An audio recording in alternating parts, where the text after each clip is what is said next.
Started. First of all, I want to welcome you on behalf of the Menominee Cultural Museum. This event today took root a couple of years ago at an annual field trip for the League of Women Voters to the Black Holocaust Museum in Milwaukee.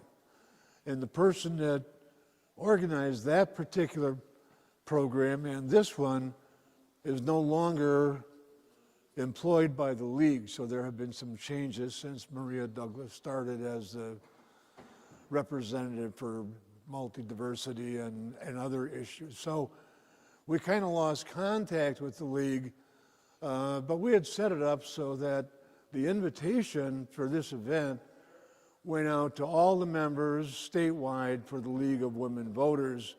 And I appreciate that the real attraction today is the Sturgeon Feast and gathering that begins at 1 o'clock with the grand entry at the Community Rec Center. I'd also like to take the opportunity to introduce to you a well-known gentleman here on the reservation and elsewhere. Dr. David Beck is here today, who's a well-known scholar and has written 2 marvelous books published by the University of Nebraska Press. I urge you to take a look at them. It's the more recent history of the Menominee tribe that is broken into 2 components. One that is essentially from historic contact to the point when the tribe went through a modern series of issues with termination and restoration. And it's very compelling reading. Both volumes are incredibly interesting in and of their own. So we're delighted to have Dr. Beck with us here today, who's sitting in the very back row. I also need to apologize in advance for my voice. I've had some problems with a paralyzed vocal cord, and it's been fixed, and it's working okay. I even was so gracious as to put in my hearing aids today so that if you do have any questions, feel free to ask them. I won't have to pretend what you're saying because I can actually hear you and give you an answer that I think you want. Our objectives here are really pretty straightforward. All I wanted to do today was to kind of introduce you to the Menominee tribe, give you some of their brief history of their involvement, which was very important to the tribe, as I understand it from informants that I have talked to, where support was secured from the League of Women Voters, and the Menominee population chose not to participate in the Dawes Act or the Allotment Act to sell off their lands and hold them as individuals. Ultimately, the decision was made through the way, and it eludes me, through the manner in which tribal consensus is reached. It seems like there's a lot of dialogue that goes on for a long time, and then suddenly consensus just miraculously emerges. It's the way tribal political systems operate. But they chose, at the urging of I'm told, members of the Oshkosh chapter in particular of the League of Women Voters, not to participate in the Dawes Act. My second objective is to talk a little bit about research that really began in the mid-1990s when the tribe of Indians, of the Menominee Indians of Wisconsin, contacted me to do some research that would demonstrate they had been carried across the threshold of history into much more distant times. Their oral traditions talked about having been on this landscape for 10,000 years or more. And they had asked me to see if I could come up with documents that would support them, because they were entering into litigation in the Court of Appeals in Chicago over some treaty rights. When the Treaty of 1931 was replaced by the Treaty of 1836, the tribe members thought that they were going to maintain their hunting and gathering rights in lands that they had formerly ceded to the U.S. government. As it turned out, and it's not, again, very clear to me that they did not meet the test that was set up by the Seventh Court of Appeals. I think that's what the resolution was, and the litigation was kind of dropped. But an anthropologist, a well-known and certainly brilliant scholar, Ronald Mason at Lawrence University, who was the kind of senior Great Lakes archaeologist in this region, published an article in the Mid-Continental Journal, and one of the claims in that article was that the Menominee were potentially not, as they had always claimed, long-term residents of the landscape, and simply kind of jumped off the turnip truck of history a couple generations before the French arrived in the upper Great Lakes. That didn't sit very well with the tribe, and we began in the mid-1990s through the College of the Menominee Nation and the museum and various funding agencies to start exploring some of the archaeology in more detail on the reservation and see if there wasn't potential support for this Menominee understanding that they had been on the landscape for a very, very long time. So one of the ways in which we can start is to begin with a little geography. You can see this very interesting area here that's well outlined on satellite imagery. It certainly provides ample testimony to the way in which the Menominee, who are world-renowned for sustainable forestry, the way they manage their forest. It shows up as this well-defined geometric form because, as Chief Oshkosh suggested to them after the Treaty of 1854, what we need to do is start with the rising sun and move toward one end of the reservation, cutting only down and mature trees and rotating our logging. If we do that, we will always have resources to support our people. So that was a kind of a mantra set in place by Chief Oshkosh back after the Treaty of 1854 that established the reservation. Wasn't without a fair amount of turmoil between the tribe and the BIA and a group of entrepreneurs, I guess is a kind word, known as the Pineries Ring, that were kind of a collaboration of foresters who really wanted to get into the Menominee Reservation and cut some of the white pine stands and other very valuable forests that stood in this region.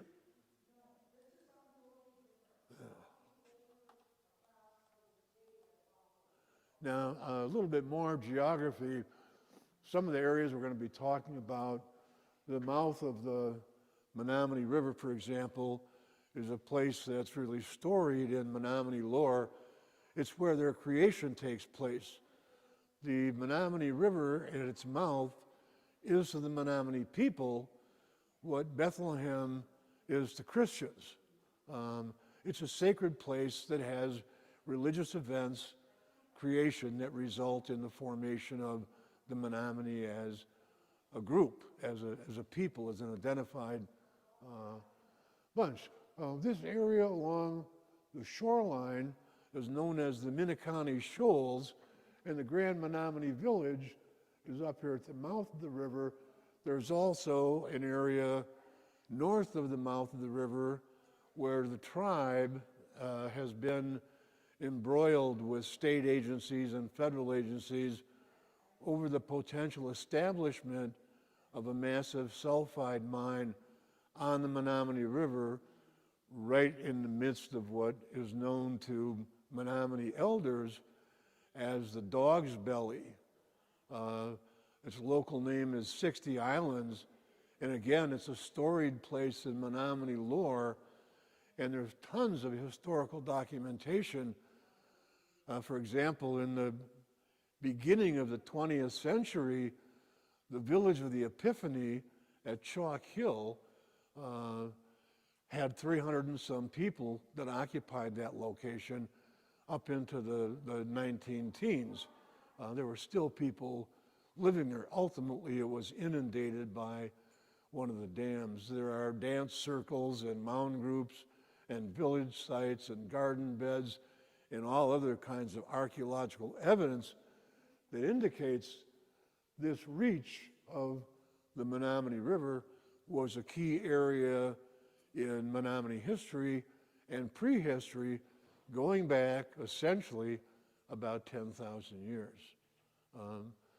Again, through some efforts that took quite a while, the University of Michigan ultimately determined that this area of 60 Islands and the Dog's Belly was culturally affiliated with the Menominee tribe, which gave them legitimacy, I guess, if you want to use that term, of them crossing history's doorstep.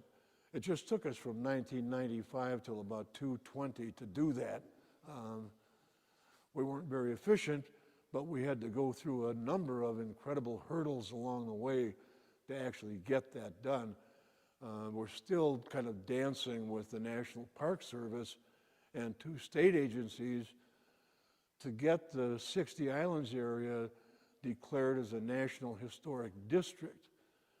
And that doesn't mean it will protect all these sites, but the positive upside is that if it's placed on the National Register of Historic Places, it will require the mining interest to sit down at the table and enter into formal consultation with the tribe, and I suppose with the advice and worldview of the National Park Service, they will reach some compromise over mitigation and what will ultimately come.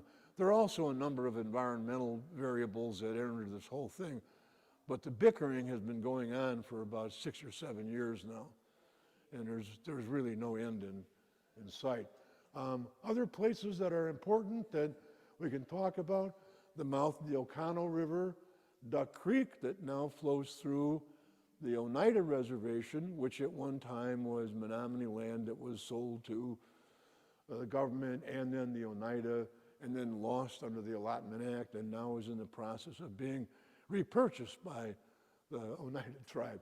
Swamico is a big dune village, another major site of Menominee history. So this area, along with the western shore and the eastern shores of Green Bay, all the way up to Little and Small Bay de Noc, were all well-known and well-documented territories of the tribe. And they gave up various bits and pieces of it over the years. This brief map gives you a quick glance at the some 10 million acres that the United States government recognized as Menominee lands that were ultimately ceded to the U.S. government. Their holdings ran all the way from Milwaukee to Washington Island and up to the Upper Peninsula, past the Menominee River, up to Little and Small Bay de Noc. So all this territory was so-called Menominee lands that were even recognized by the United States government as being Menominee's ancestral homestead or estate. This is an interesting line, and it doesn't seem to make a great deal of sense the way it peters out here at the mouth of the Milwaukee River in Milwaukee, but this really is more of a borderline between a forest biotic province and a prairie and oak opening. They're two distinctly different kinds of habitats.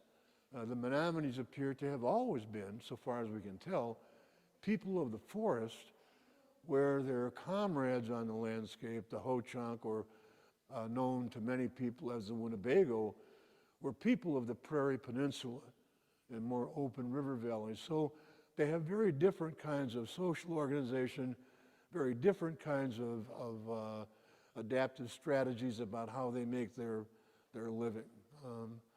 Yes, sir. So, if I understand the map, the Menominee lived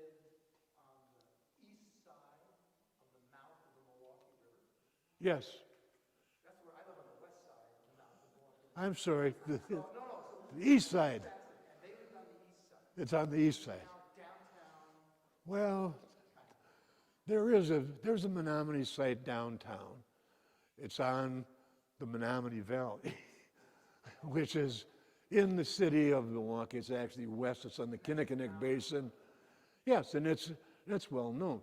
There was also a pretty important village at the Great Tamarack Swamp in the village of Menominee, and there are historical anecdotes about the Menominee tribe occupied in Menominee, the city. It's a suburb of Milwaukee. Menominee Falls, yes, and they actually fed those people during a very difficult winter. and maybe I don't want to get you off track here. Oh, that's okay. The casino on the west side of the Milwaukee River, on the Menominee River, is Potawatomi. It's Potawatomi. That's right. Well, I can tell you the way the story works. I used to live in the city of Waukesha, and I taught at the university there, so I did a fair amount of work around Carroll College and other places, and including the Cutler site, who was a resident of Waukesha that bought land from the Potawatomi in Chicago, and there was this contention between Menominees at the time who said the Potawatomi are selling our land. Some differences of opinion about who was responsible for what, but it's clear pretty much that the Potawatomi move into Wisconsin probably not before the 16th century, if that early. It's a little bit difficult to say, and there's a variation of about 100 years in there depending on which historical documents you look at, but certainly their primary home is on the southeast shore of Lake Michigan, around Kalamazoo and that area. And they moved around both ends of the Lake Michigan basin during the War of the Iroquois, some up north and some down south. The southern group is generally referred to as the Prairie Potawatomi. Up north, we have the remnants of an earlier population that is now legally known as the Forest County Potawatomi community. There's still another Potawatomi community that is kind of landless, and it's known as the Citizens Potawatomi group. So there are all kinds of ethnicities involved in these decisions that occur. Did we answer your question, sir? All right, I apologize for getting dragged off, but I do that naturally. I always wind off going off on some tangent. I wanted to share with you that this gentleman, who has an interesting past, and I have no idea how he wound up in Wisconsin. He was an anthropologist from New Zealand, was working, I think, through the University of Wisconsin because his archives at one time were at the Wisconsin Historical Society, but they are now here at the Cultural Museum. How Keesing got to the Menominee Reservation, I don't know, but he spent several years in the 1930s and provided a lot of really interesting data that, when you think about it, kind of gave us some stimulus to start wrestling a little bit with these assumptions about the historical record and the way the Menominee had been portrayed by various chroniclers, and the way things like oral traditions and the archaeological record seem to suggest some very different kinds of lifeways. That grew, as I suggested to you earlier, out of that original research in the mid-90s that revolved around that Menominee litigation over the various treaty rights. There was a document published by, I think it was the Philadelphia Philosophical Society. I don't know whatever happened to that, but the University of Wisconsin-Madison published in 1987 kind of a reprint of that original document. So it's available if you're interested in reading about Felix Keesing's work here on the reservation. you can acquire that book right from the State Historical Society. Keesing spent a number of years here, and he must have been a very energetic guy because there's a ton of unpublished material in his archives. One of the things that I was interested in were maps that Keesing had made about the organization of social groups. When the Treaty of 1854, for example, was signed, the Thunderers, who were supposedly a more pagan kind of outlook bunch, as they were classified by Keesing, settled on one side of the river, and the Bear clans or gens, or however they were organized at the time, settled on the west bank of the Wolf River here in Kashina. And Keesing makes some descriptions that we can envision. He talks about during the sturgeon spawning at Kashina Falls that the pagans were on one side of the river and the bear moiety was on the other side, both participating in this annual sturgeon harvest, but they were still maintaining some kind of social distance. Now, how that might have applied at the time is really difficult, because one of the themes, of course, of the work that was done by Felix Keesing was to look at culture change and how much of the old patterns and behaviors had been altered by living in the contemporary world and its relationship with first the French and then the British and then the Americans. There were some substantial modifications of Menominee culture. Keesing ultimately had a wonderful reputation, wound up as a scholar in California, at Stanford. And I don't know whatever happened to him after that part of his career. He may have gone back to New Zealand, so far as I know. All I know is we have stacks of hand-drawn maps and other things that he did while he was here. One of them that I found very interesting was that he actually mapped the locations of farms and gardens on the reservation. There was a lot more area under cultivation.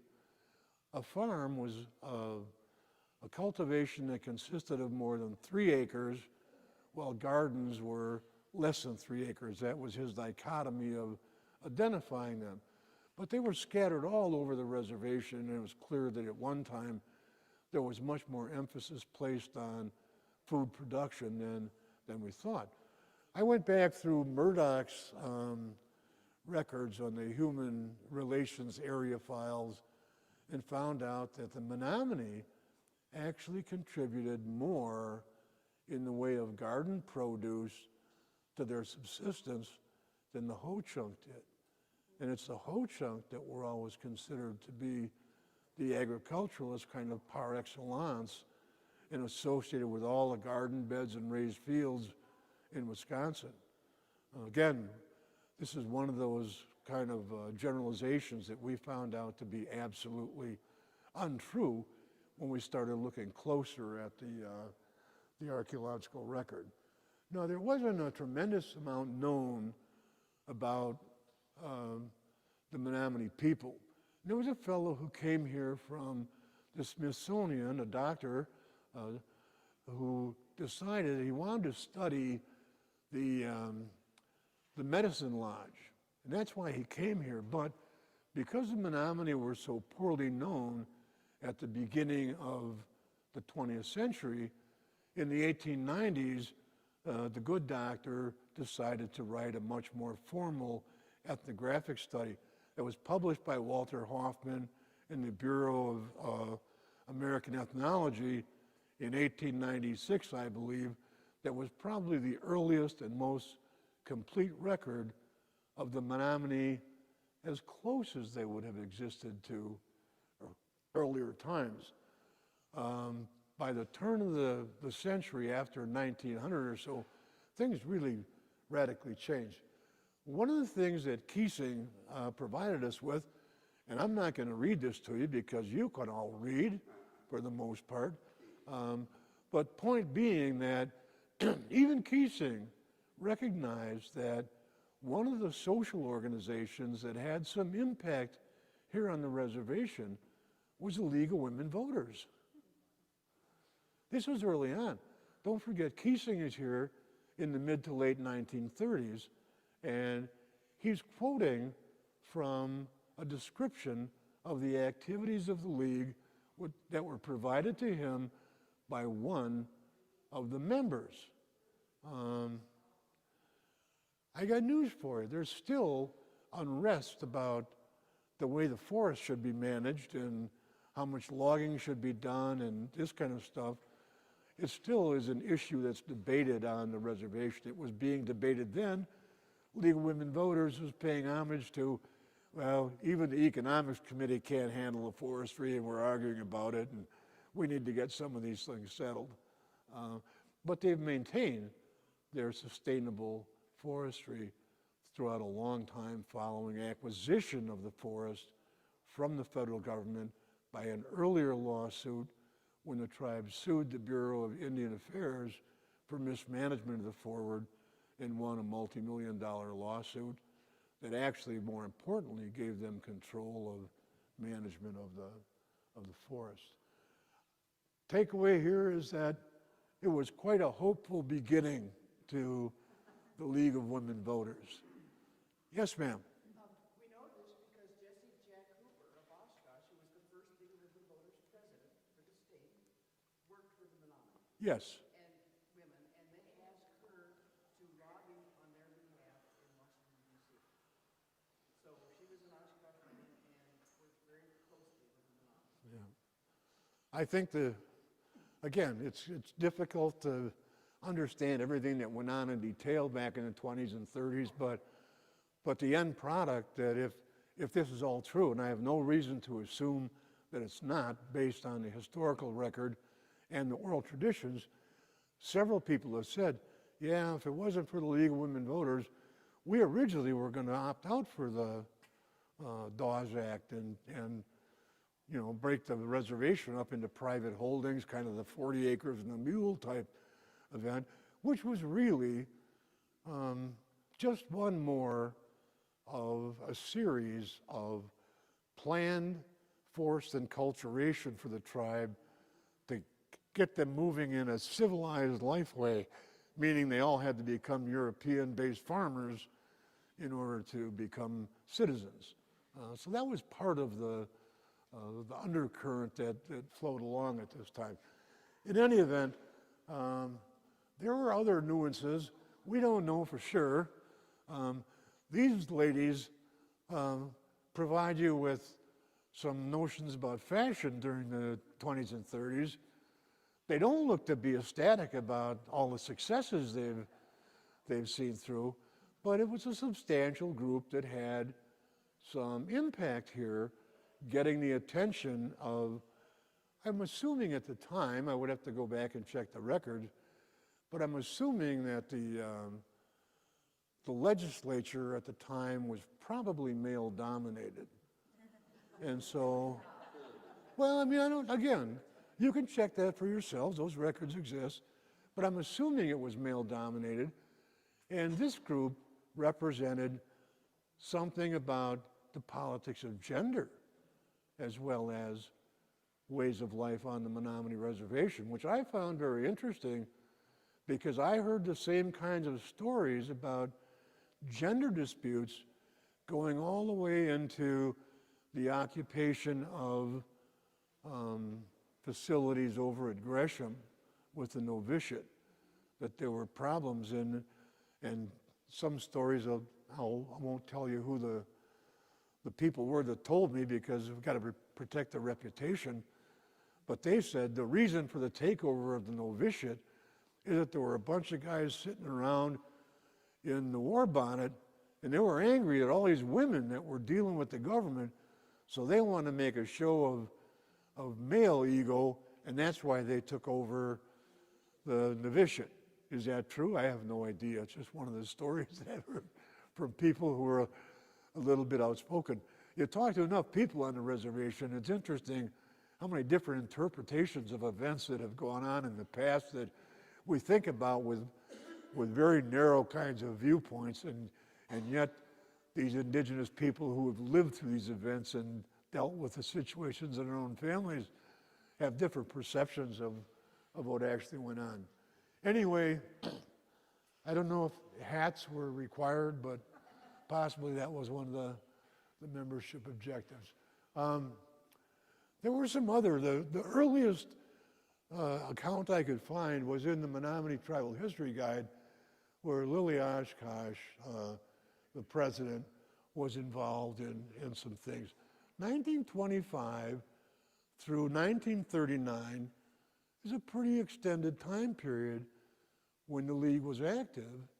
And again, I suppose you'd have to go back through the legislative records, minutes from meetings, and that kind of thing to evaluate how effective the chapter, the Menominee chapter of the League was in influencing decisions made by the legislature. And this is, of course, well before termination. And one of the things that grew out of termination and restoration, of course, was Menominee Tribal Enterprises that kind of took over the mill and the forestry program. So that today, there are actually two bodies that hold considerable economic and political power. Menominee Tribal Enterprises that manages the forest and does the mill work, and the legislature that gets their revenue from a variety of means, including Indian gaming on the casino. And now there's even a third potential interest group on the reservation, College of Menominee Nation. So now you have three institutions that sometimes work very well together, and sometimes are kind of like those little magnetic dogs we used to play with when we were kids. Remember those white and black things? And they would just, we had one approach the other, would turn around and snarl and do that kind of stuff. Sometimes these institutions behave in the same way, and for reasons I can't understand. But that's okay. I don't dabble in tribal politics and keep my nose out of it. I do primarily what I'm asked to do. In any event, the League supposedly fell on hard times, maybe during or shortly after the onset of World War II, and the complaints about the League was that they were misrepresenting the tribe by interacting with non-local groups.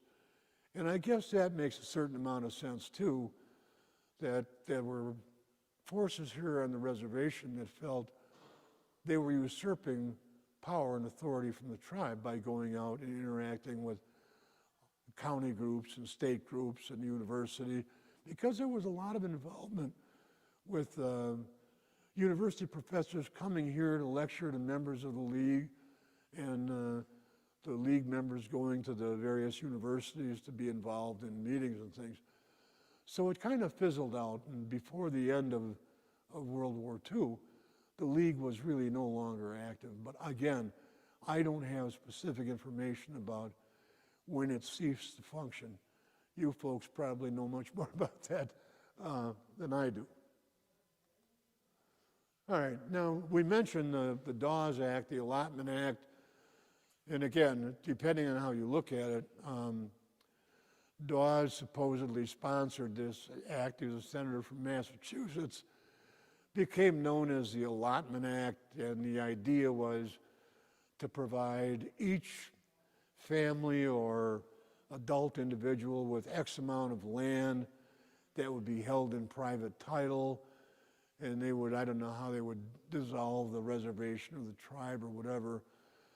There were any number of groups that bought into the Dawes Act and lost most of their lands subsequently to revocation for unpaid taxes. So through tax sales, many of the Native Americans lost title to the land that they had been given by their tribe as part of the Dawes Act. Again, the Oneida were very hard hit, lost a lot of land to the Dawes Act. The Menominees, again, fortunately that somebody from Oshkosh or the League or in working in concert with them decided that it was really a bad idea to participate in this. And the Dawes Act did have the overall impact of reducing tribal land holdings a great deal through allotment. Many tribes were just kind of disenfranchised. Some of the political cartooning that went on in the era shows Dawes gobbling up Indian lands by his application of the Dawes Act. All right, the first description that I could find. Yes, ma'am, I'm sorry. So I was just wondering, was part of the Dawes Act's intention also to create taxpayers? I mean, which Well, sure, I don't know enough about the details. saw them as a source of income? Yeah. I have to confess ignorance. I have never read the text of the Dawes Act, but there's been a lot of research on it. I don't know if it had economic overtones where it wanted to create taxpayers or maybe more commerce or industry or what have you. I just know that there's this common perception that the way to successfully integrate indigenous people into our Western system, essentially, was to get them to become farmers. Yet every time an experiment was carried out, like, for example, the one that was done at Neenah, where the government came in and actually hired a blacksmith and a couple of farm managers, built houses for some of the Menominees, provided the land, that place was a ghost town in a few years. Just failed, didn't work. So I don't know. Was Dawes a religious man? Did he want to turn, was he propagating Christianity? He was from Massachusetts, like why did Yeah, I don't know what his motivations were either. All I know is that he himself claimed that what the Dawes Act would do would be to provide an opportunity for those natives who would take up farming in this model would become functioning citizens. Whether there was a understanding that this would mean they'd be paying taxes, or if they'd be earning cash or somehow being integrated into the broader economy, I honestly can't say. And I actually don't know how many tribes of the hundreds decided not to participate. But I know out west there were some pretty big land grabs that were based on the Dawes. benevolent sort of intention, but really maybe there was not Yeah. Again, I don't know anything about Dawes himself. So far as I know, he may have been absolutely sincere, thinking that this was the best path forward for people who were not necessarily doing well as government subjects, even though they were treated as sovereign nations. And the treaties get in the way of that kind of stuff. Those treaties have language that both sides are supposed to abide by. And of course, they have been arguing since day one, since those treaties were signed, about who hasn't held up their end of the bargain. So I can't tell you what the motivation was, whether they were of evil intent and thought this was a good way to separate Native Americans from their land, or whether they thought this is the way we're going to move them into the mainstream of American life. But there were lots of means of attempted enforced enculturation. And the best testimony to the failure of every attempt at forced enculturation is the Milwaukee Public Museum exhibit called Tribute to Survival. That no matter whatever attacks have been applied to dispel dress and language and religion and lifeway and all these other things, these tribal entities have maintained a sense of independent and identification as to who they are. And I would hope that in this day and age, our Congress and our government would be pretty much done with attempts at forced enculturation. And I think even some of the government programs were probably well intended, and perhaps the people who promulgated them believed these were going to be the be-all to end-all and the great answers. Oftentimes, government plans don't necessarily work out the way the committee that wrote them, sitting behind closed doors in offices in Washington, D.C., wanted them to work out. So I'm not going to belabor that anymore. You asked a series of really good questions, and I appreciate that because, again, I have to admit to ignorance. I know precious little about Dawson and his background, just that he's the one identified as being responsible for the Allotment Act. All right. The first, and again, I'm not going to read this lengthy quote to you. You can read it for yourself. This is pretty typical of government descriptions of native agriculture. I don't care who you look to and who you read. Some of it's a little romanticized, but most of it is just downright derogatory and said, these guys can't farm a lick. They got crummy lands and they don't know how to do it. I found an article in the Wisconsin Archaeologist a number of years ago that farmers here on the reservation in the 1930s actually petitioned somebody from Madison to come here and hold clinics on various farm productions.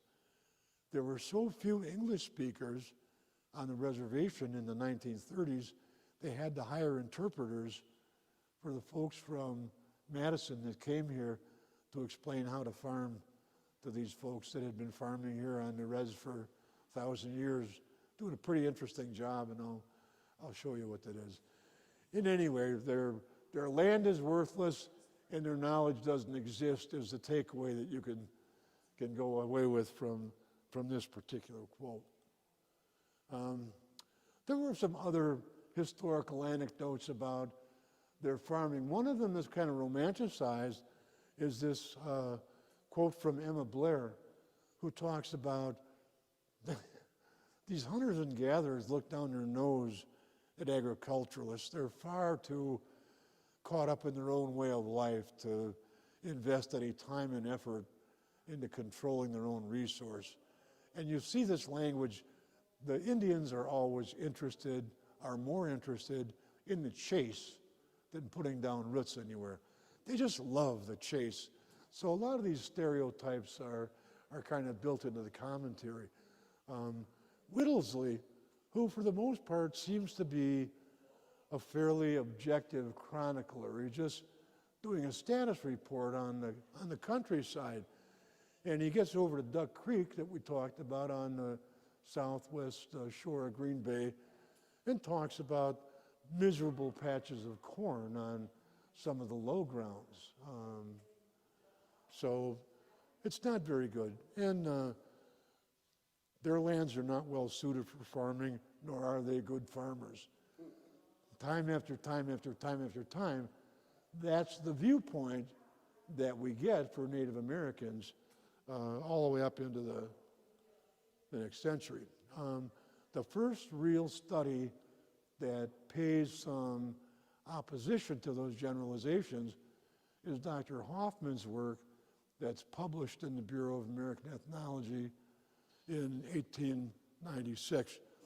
One of the most interesting comments in Hoffman's ethnography is that in order to fully understand Menominee social organization, you have to also understand something of their cultural and spiritual worldviews, because social organization and worldview and religion and other things are so intertwined, they're inseparable, that you can't look at Menominee social organization from some secular viewpoint.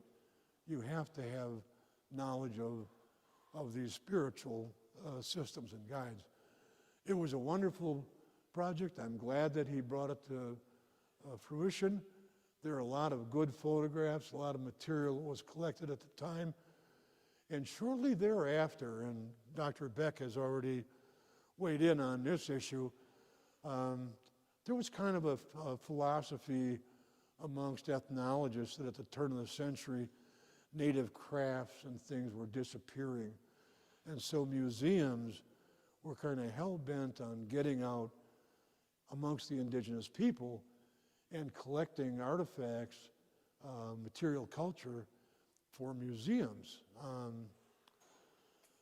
There's some interesting correspondence about people writing back and forth from one museum to another.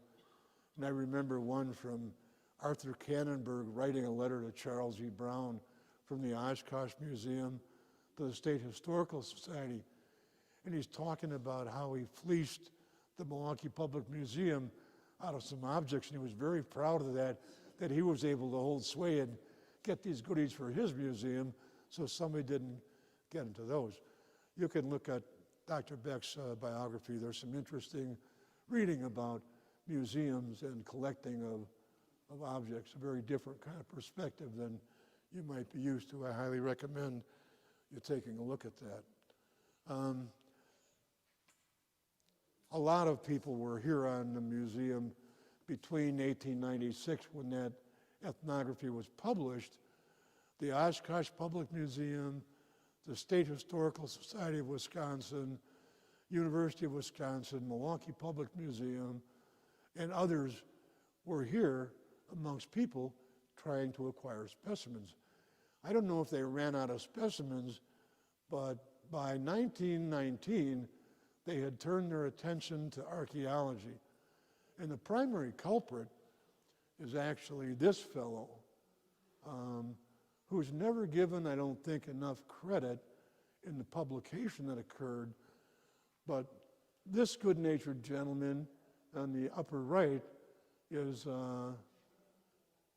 from the High Foundation of the American Indian in New York, Alanson Buck Skinner, who originally worked collecting on the reservation and has kind of a storied past here as well. His colleague going out to find sites was a Native American gentleman named Amos Wunroad. But this fellow, who was a Menominee resident and the constable, actually is the one that showed Skinner and Sam Barrett from the Milwaukee Public Museum where these sites were. Almost all of the sites that they looked at were those that were very accessible right along the Wolf River or in the southeast corner of the reservation, where there were a series of small lakes that are now part of the Legend Lake impoundment that was developed in the 1960s. In any event, Satterlee was a knowledgeable fellow of a lot of traditional lore, and fortunately left a lot of written material, notes and things, and worked pretty closely with Skinner. Some of the work he did on his own. The problem is that they worked here in 1917 or 1919 and 1921. And then when he was off collecting in the plains, Skinner was killed in a car accident, leaving the unrewarding task to Sam Barrett to publish this information. And I'm sure if he did have any field notes of Skinner's, they have long been lost at the Milwaukee Public Museum, as have Sam Barrett's notes from Amsterdam. But in 1932, they published this monograph that was immediately accepted by the archaeological community in the eastern United States, that believed at the time the Menominee did indeed cross the historic threshold and were the survivors of much earlier populations. As time went on from the 1930s, a variety of anthropologists and archaeologists started to argue that this wasn't the case. The most pronounced statement being the article in the Mid-Continental Journal of Archaeology, published by Ron Mason in 1997, that the Menominee probably came from somewhere around the northeast, around Michilimackinac, or up in that part of the territory, based on the translation of a single statement in Old French.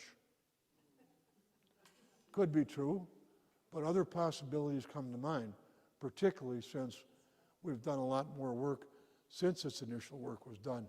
Here's Skinner again smiling at Cackwatch's place. I don't want to get involved in the details of the archaeology, but in the summary of this publication, they said, yes, the Menominee are descendants of the prehistoric residents of the reservation. But it's pretty punk archaeology. It's nothing like Aztalan. It's not a big city. They're just hunters and gatherers occupying small campsites. Doesn't seem to have been borne out in fact. In 1995, one of the first sites that I went to was a site that we now know as the Joe Dick Road site. I didn't find it. It was found by foresters who were doing some logging, timber cruising out there, and said, you ought to call Overstreet and have them get out and get a look at this stuff. And for me, it was like being a kid in a toy shop, because I'd only seen this once before in my life of doing 50 years of archaeology in Wisconsin and the surrounding Great Lakes states. There were 300 and some features that were exposed on this landscape on either side of an intermittent stream. And these storage pits had their origins visible at the surface. I thought archaeology was like this. First there's a plow zone, and then underneath the plow zone is what's left of the features that didn't get disturbed by moving soil around. That doesn't happen on the Menominee Reservation because they don't plow.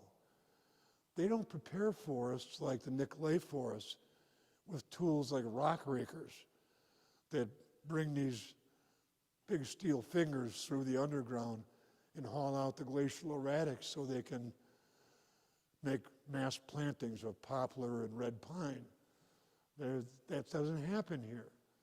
So that you can walk over 1,000-year-old village sites and you can make observations right in the ground.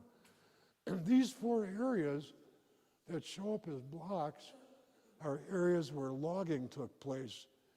We shovel tested those areas and found there was village debris scattered all over the ground. We looked at one pit that was adjacent to the road that crosses this perennial stream. And down in the corner near a wetland, here was this well-defined set of raised agricultural fields that didn't belong anywhere on the Menominee Reservation. Well, didn't know what to do, but as always, we went out to this site, and John Teller at the time was the chairman of the Menominee Language and Culture Commission. And he brought a number of the elders out to the site. And number one, it's hard to get to. And so I'm sitting out there with Dave Greeno on the hood of his car, and these old-timers are coming with walkers and canes like me through the forest to get to this site. And we took them around the site and showed them things, and they talked.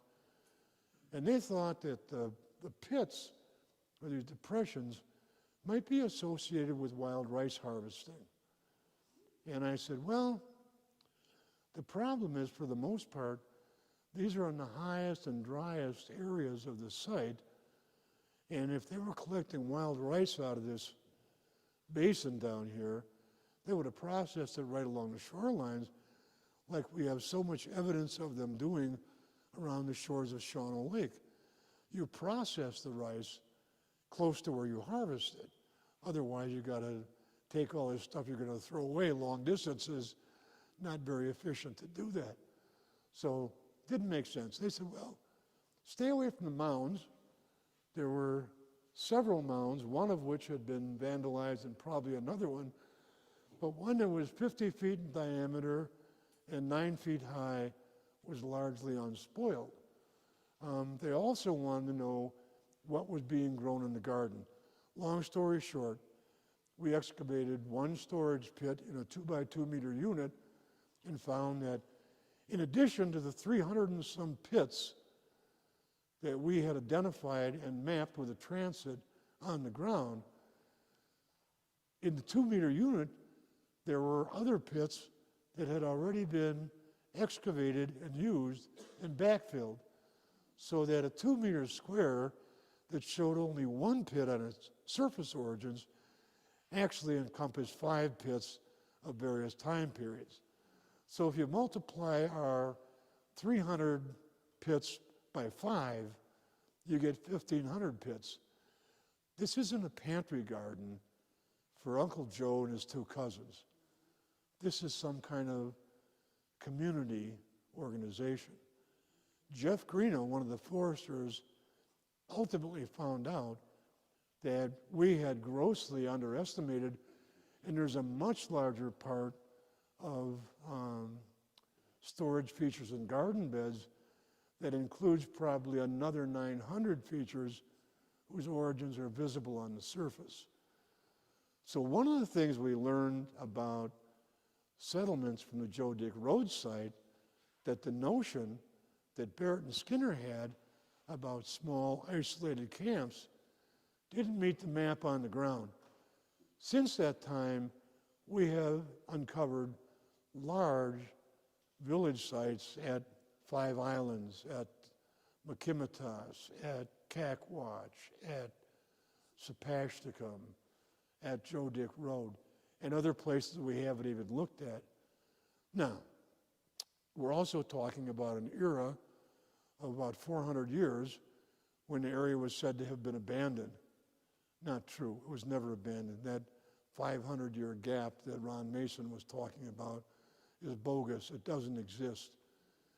Sure, there was known climatic change, and some early interpreters like Reed Bryson and Dave Barris at University of Wisconsin said, what a shame that the Little Ice Age got here when it did, because it just kind of laid low all Native American cultures because of climate change. We now know that's not true. Even during the Little Ice Age, these guys never missed a beat. In Europe, huge medieval fields were abandoned during the Little Ice Age. Not in the upper Great Lakes. We've got one site on the Menominee River that encompasses 3 miles of raised agricultural fields.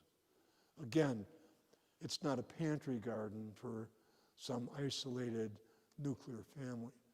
These are community undertakings. Yes, sir.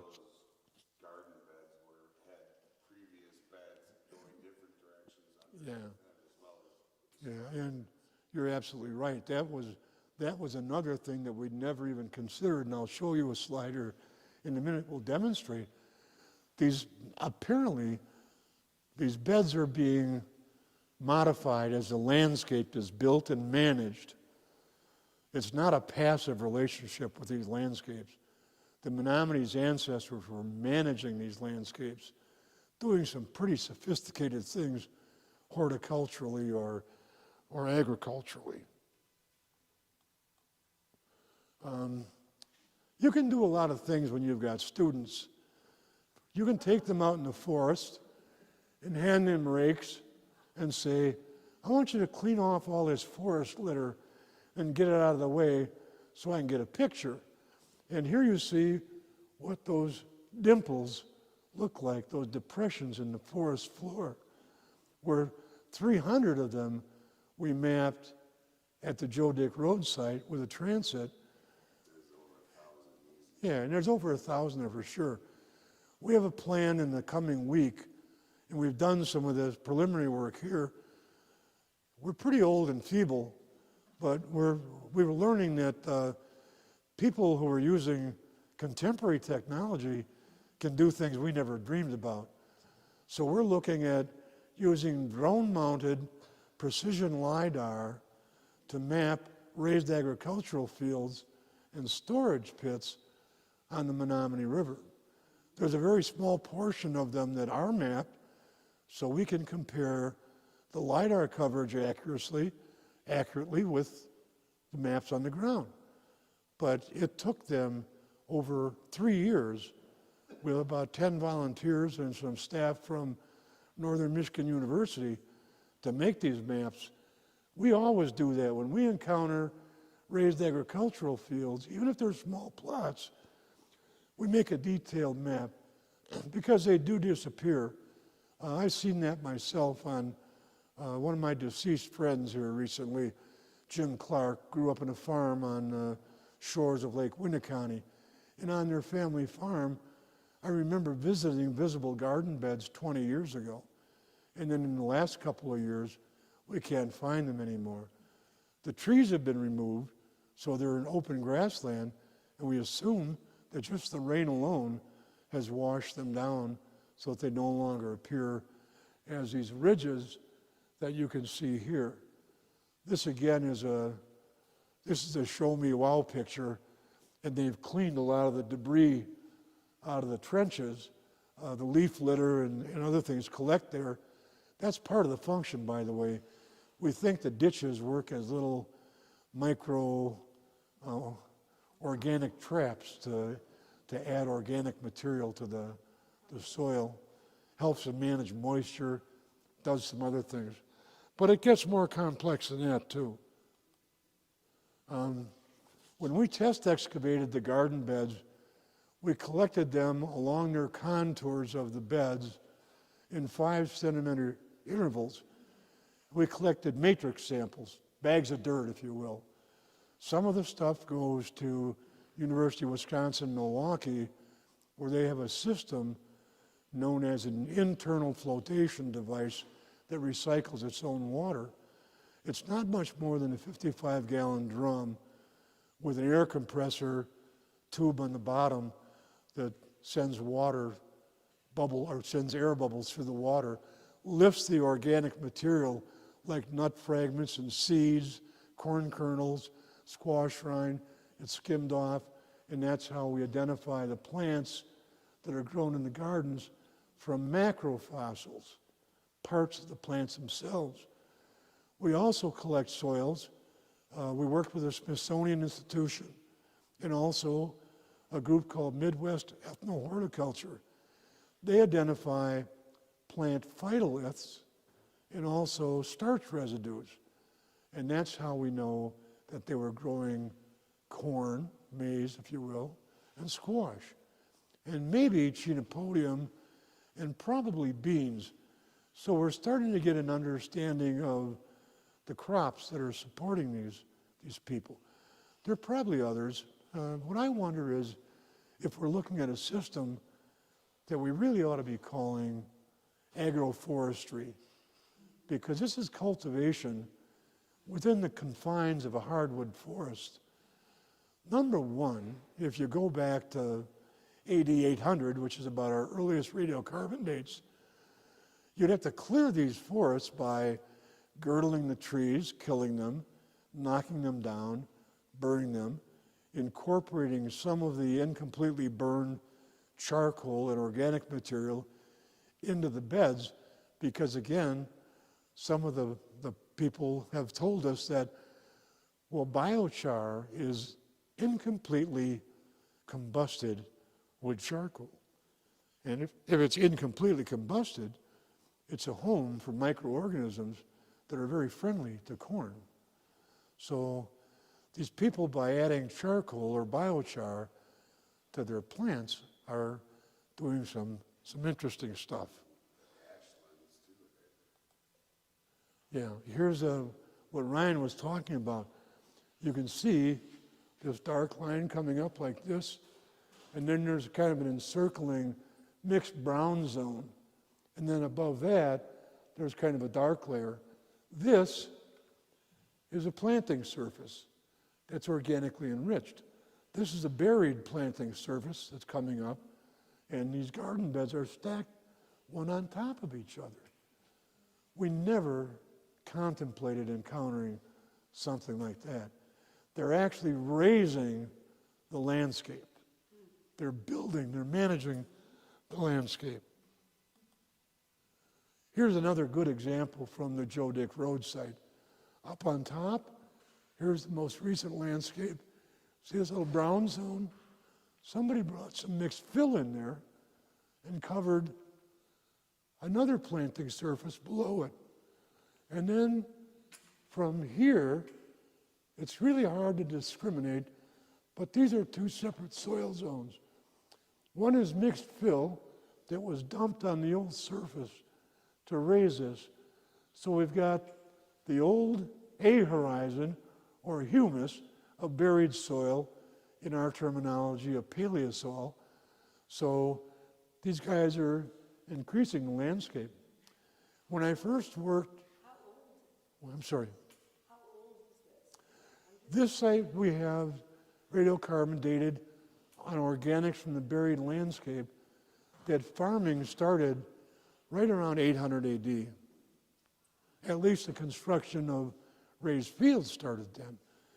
There's much earlier corn in the Ohio Valley that I think comes into this region east to west across the upper Great Lakes, along with some ceremonial behavior that we call the red ochre complex or the red ochre cult that replaces the old copper culture about 3,000 or 4,000 years ago.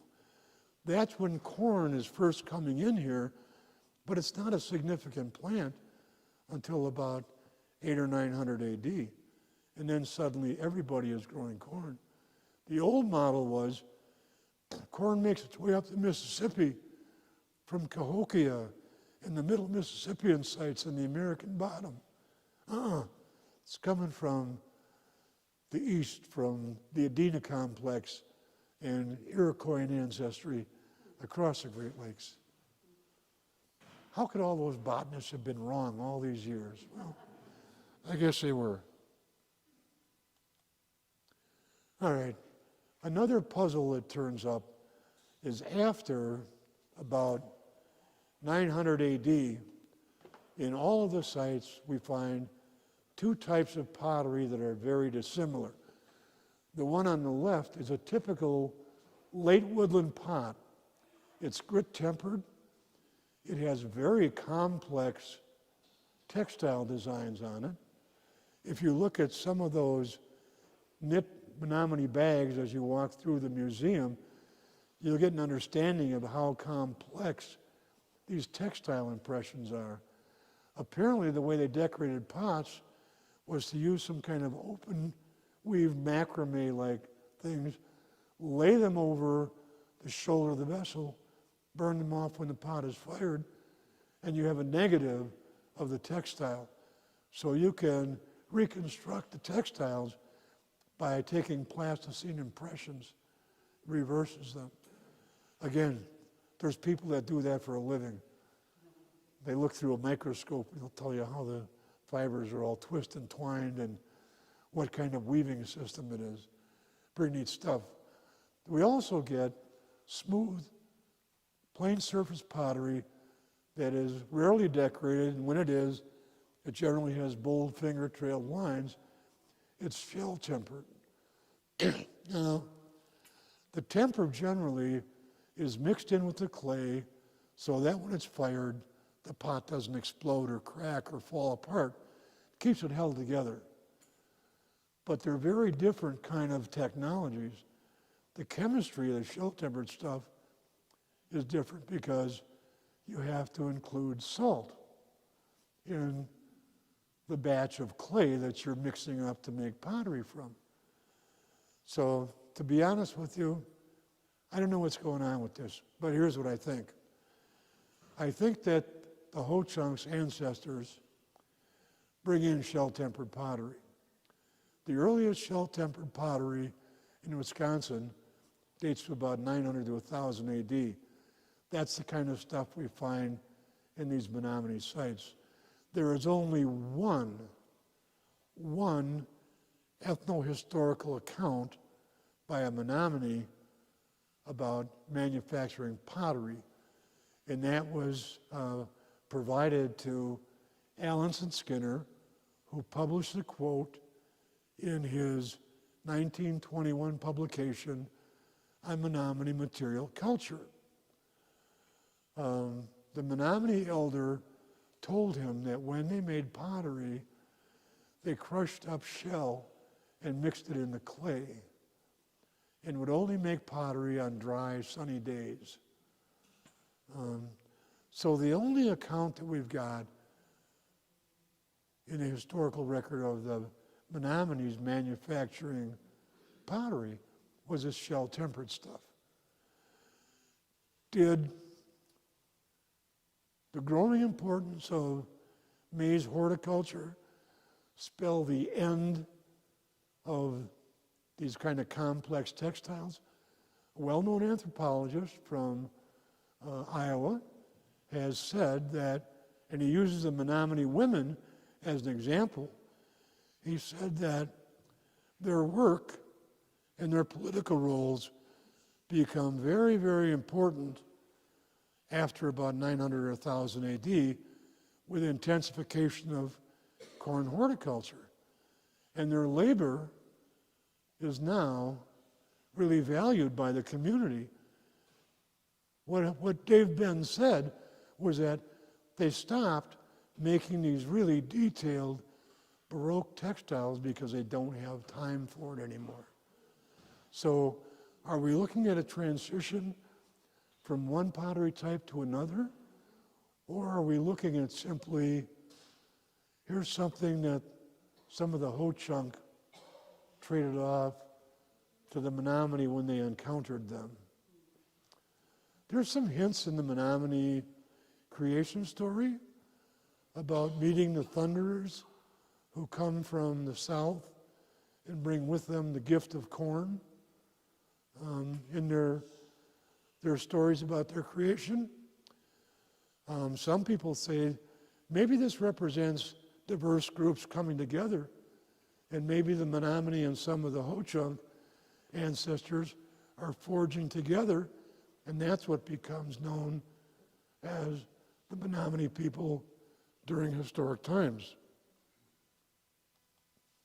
All right. I'm convinced that the notion of a gap in the archaeological record is erroneous. We've got dates running from before 800 AD right up to the Big Eddy West site, which is AD 1650. These bracketing dates are very well controlled. It's a small sample. I have an additional 10 radiocarbon dates that I'll be running if I ever get carbonized plant remains back from University of Wisconsin-Milwaukee. We've had some difficulties with that, but we're working on it. All the dates in between are from Joe Dick Road. So we've got this time period, and I'm sure we're going to continue to build this radiocarbon chronology using electromagnetic dating. You can date very small samples, so a tiny piece of charcoal, a burned nut fragment, a corn kernel gets you a good date. I like to use annuals to get the radiocarbon dates, because if you use wood charcoal, you don't know if you're using a piece of a 700-year-old butternut tree or a 250-year-old white pine, or there's the opportunity that your radiocarbon date is on old wood. Pretty difficult to compete against. What do you mean by annuals? Well, they have a lifespan of 1 year, like an acorn. Acorn can't be 100 years old. It's got to be 1 year. Corn kernel is 1 year's batch. So it just narrows the range, and you don't have this wide overlap. Some of these dates, based on statistical tendencies in geophysics, could fall anywhere in this range.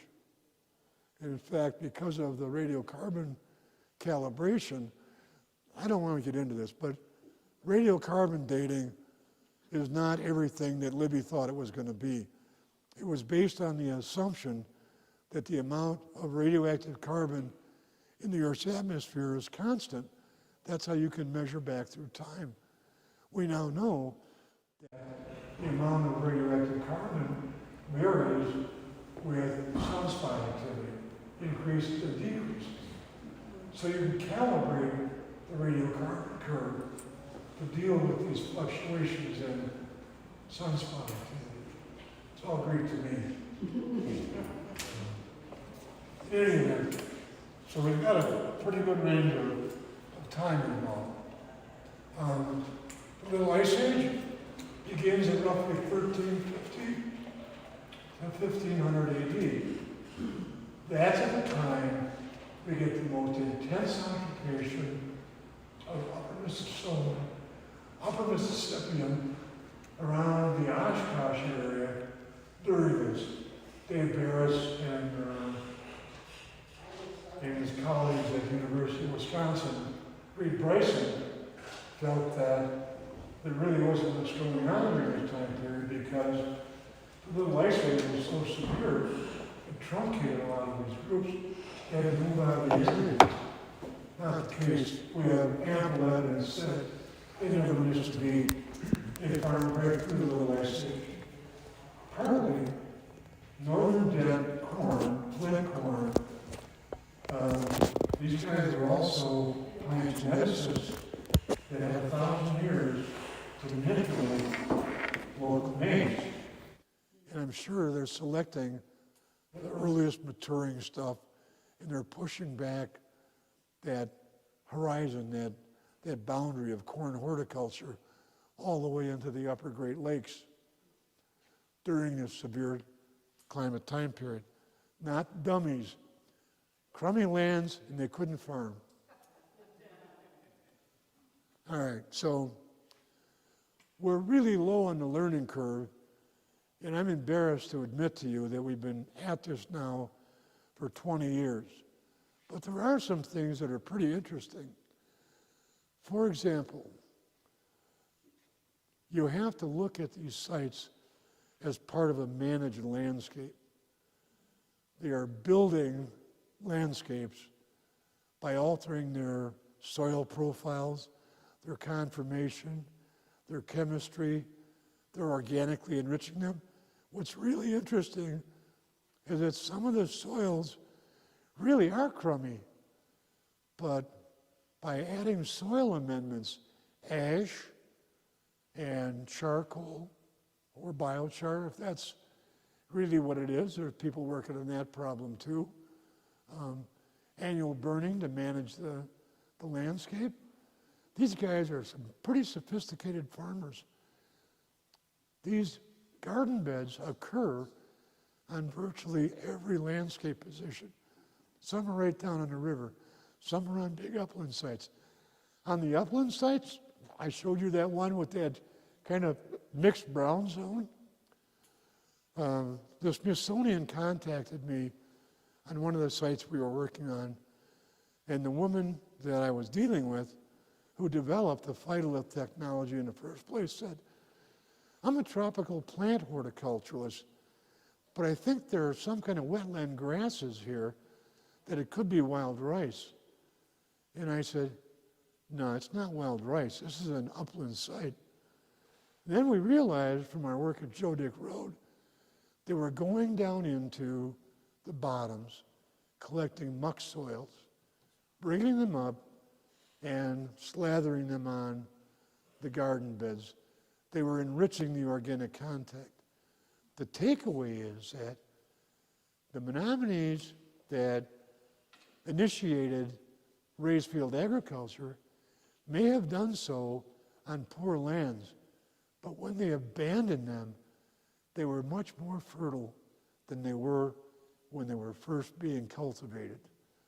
Certainly a lesson our contemporary agriculturalists could use. When we abandon industrial farms, especially those with irrigation, they're pretty much poisoned and dead for the next 20 or 30 years. So again, these people have been disparaged and insulted, and I don't know how to characterize it, but it just seems terribly unfair that more credence hasn't been paid to indigenous knowledge and some of the things that have application today. We're all sick to death of hearing about climate change, and we know if we don't do something, we're going to be in real trouble. And here we've got these models of sustainable lifeways that persist for 1,000 years. Maybe we ought to be thinking more about food sovereignty and grocery wastelands and all those kinds of things and promote some more of this stuff. Anyway, the last thing I want to mention is certainly that historical perceptions and records aren't always accurate. They're not always true. Sometimes they flavor the era's politics and historical academic viewpoints. We spent years trying to assign mound building to an ancient race that was wiped out by Native Americans. It took us 100 years to get past that. There's still some that aren't past it, but we're doing the best we can. So, people on the reservation, traditional people, were still living in cedar bark lodges using raised agricultural fields. You can see the summer kitchen, and in the background, the sacred pole, to which Menominees tie a feather or some kind of a piece of fabric. That's to warn the thunderers that Menominees live here, and they should consider going somewhere else instead of over these homesteads and sites. We would know more about Menominee settlement patterns if we would just sit down and listen. Menominees have always talked about living scattered in the forest. Many of them still do today on the reservation. We always wanted to live in compact villages like the Winnebago, and yet it's a totally different kind of settlement pattern. We reconstructed one Menominee village because we had a good opportunity to do that.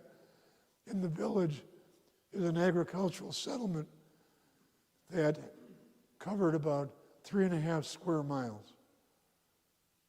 Not a highly populated group, probably no more than 250, 350 people, but they're occupying a large area that's linked by farmsteads and resource zones. Because it was something that was occupied in the 1870s and abandoned in 1916 when the mill was built, we could still find the house basins. We mapped all the house basins. Then we took elders around the village and they identified which family lived there. We were actually able to identify where these people were, who still have descendants living on the reservation. I don't know if it's an accurate analog to this kind of stuff, but I think it might be. I think it's worthy of at least considering. So I appreciate your indulgence as I squawk through that, but I'd be happy to answer any questions you might have. Thank you.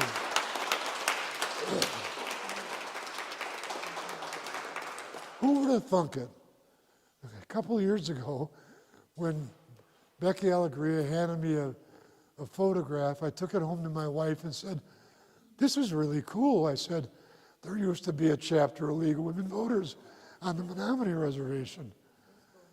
And yeah, so I did. Didn't they publish that in one of their newsletters? I think they did. In any event, it was an interesting connection. Thank you guys for helping them hold on to their land. All right, you're welcome to wander around the museum, the gift shop. Those of you who want to walk down to Kashina Falls, let me know. I will go with you down there. We got the escorts here. Oh, we got some escorts? Your Max are here. Good. Then I'm going to tell you a quick story about Kashina Falls. Kashina Falls is, again, one of the very storied places in Menominee oral traditions. When the Menominees accepted this land, they were unhappy with a deal that had already been made to move them out of the state to the Crow Wing area in Minnesota. But the tribe sent a delegation there along with other witnesses, And they came back after a couple months and said, we're not going there. Reason one is the Ojibwa are here and the Sioux are here. They've been at war for some time, and you want to put us here. We don't think that's a good idea. The other thing was they said, we can't make a living there. There's no berries. There's no deer. We want to go back to the area that nobody wants, that wilderness in Wisconsin. All the time, Kashina Falls was one of the big attractions. Kashina Falls is said to be as far north as a sturgeon can migrate. The stories about Kashina Falls are that just this past week, with these warm temperatures, the spring peepers are now making noise. You go near wetlands and you'll hear them squawking. They're making a lot of noise. What they do is they awake the Manitou, or the spirit, that lives in Kashina Falls. And he starts to drum, which I think is an analogy for the spring flow over the falls, where the falls are just pounding as this snow melts and comes over the falls. The drumming by the spirit calls the sturgeon to Kashina Falls, a time of grand feast. There's some information here on sturgeon fishing. It was Keesing who said, yeah, the thunders were on that side of the river, and the bear people were on this side, and they just lined up and down, chucking these sturgeon out of the river that were stacked up at Kashina Falls. So there are other stories about Kashina Falls as well, but that's one of the storied things. They still have a ceremony, and you'll go to the powwow this afternoon. The dams now block the emergence of sturgeon, or the movement to Kashina Falls. So DNR brings about 15 or 20 fish. They hold them at a creek you'll walk right past, Chickadee Creek, and they have ceremonies there where they talk to the sturgeon, they release them. They're trying to establish additional upstream propagation of sturgeon in the Wolf River. And they've reenacted the sturgeon feast and the powwow. Now I think it's been 15, 20 years, I don't know, 30 years that they have been holding this annual gathering. It's really an important feature, and I think that's one of the things that really was key in the Menominee in 1854, describing this area, because that's also where the Poigan bands and others that came here settled right at Kashina when they first landed, probably in anticipation of the next sturgeon run before the dams were built. So I will let you go.